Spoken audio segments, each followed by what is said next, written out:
Linux systems are the backbone of many servers and critical applications. But what happens when these systems are compromised? How do we uncover hidden malware or track an attacker's activities? Welcome to the world of Linux memory forensics. We'll dive into the tools and techniques used by digital detectives to extract valuable evidence from a compromised system's memory. Trust me, this stuff is way cooler than it sounds. We're talking about uncovering the sneakiest malware, tracking down attackers, and basically becoming the Sherlock Holmes of the digital world. So buckle up, smash that subscribe button, and get ready to explore the fascinating world of Linux memory forensics. All right, let's break down what Linux memory forensics is all about. Imagine this: a system's been compromised. You need to figure out what happened, who did it, and how to stop it from happening again. That's where memory forensics comes in. It's like digging through the digital crime scene, except the crime scene is the system's RAM. Now, you might be wondering, why Linux? Well, Linux is everywhere, powering everything from servers to embedded systems. And because it's open source, it's a popular target for both good guys and, well, the not so good guys. The thing about RAM is, it's volatile, meaning its contents disappear when the system shuts down. We need to capture that memory snapshot before it vanishes, and that's where things get really interesting. Once we have that snapshot, it's like having a window into what the system was doing at the exact moment we grabbed it. Over the next few chapters, we'll dig deeper into the techniques and tools that make this all possible. Before analyzing RAM dumps, we need to understand ELF files. ELF stands for Executable and Linkable Format, the blueprint for Linux programs. Think of it like a recipe for baking a cake. ELF files are the recipes for running programs on Linux. Key sections are the Global Offset Table, GOT, and Procedure Linkage Table, PLT. The GOT tracks addresses of external functions. The PLT redirects calls to the correct address in the GOT. Analyzing GOT and PLT in RAM dumps helps detect attacks. Welcome to the world of virtual memory, where things aren't always as they seem. You see, in Linux, the addresses that programs use to access memory aren't the actual physical addresses of the data. Instead, they're virtual addresses that get translated into physical addresses by the operating system. Think of it like this: you have a street address, but the mailman uses a different map with its own internal grid system to deliver your mail.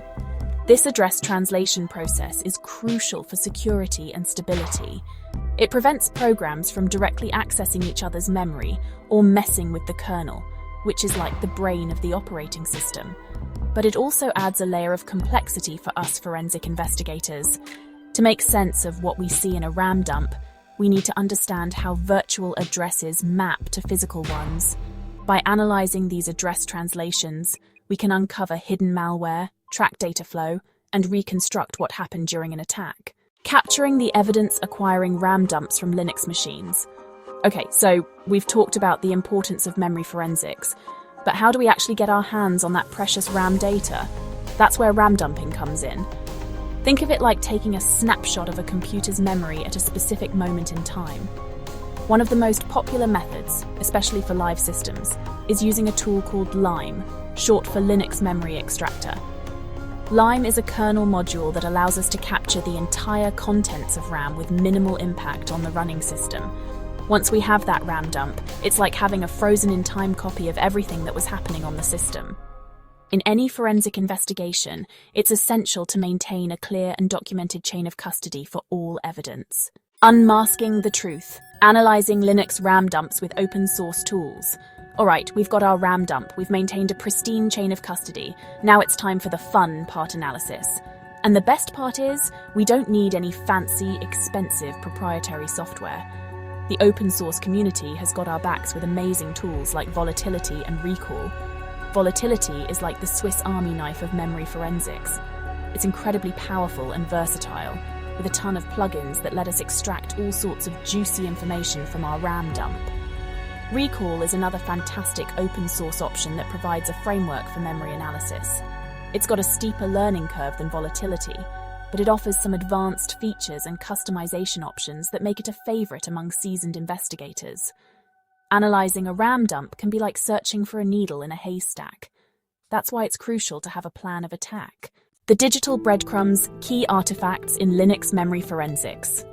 Alright, we're knee-deep in RAM dump analysis, but where do we even begin? What are we looking for in this massive pile of data? Let's explore key artifacts to piece together the puzzle of an attack. First up, processes. These are active programs or tasks. Examining them helps identify suspicious activity. Next, command line arguments. They reveal how processes were launched. Attackers often leave traces here. Finally, handles. These are pointers to system resources. Unusual handles can indicate malicious activity. Turning back time event reconstruction and timeline analysis. Okay, so we've identified some suspicious artifacts in our RAM dump. Now what? Well, it's time to put on our detective hats and reconstruct the sequence of events that led to the compromise. This is where event reconstruction and timeline analysis come in. By correlating timestamps from various artifacts like process creation times, network activity logs, and file access times, we can create a timeline of the attacker's activities. Volatility, our trusty memory forensics toolkit, has some amazing plugins that can help us with this.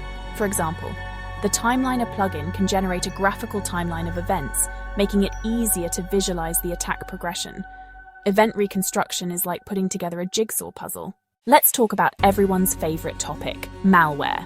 Specifically, how memory forensics helps us uncover and analyze malicious software lurking within a compromised Linux system.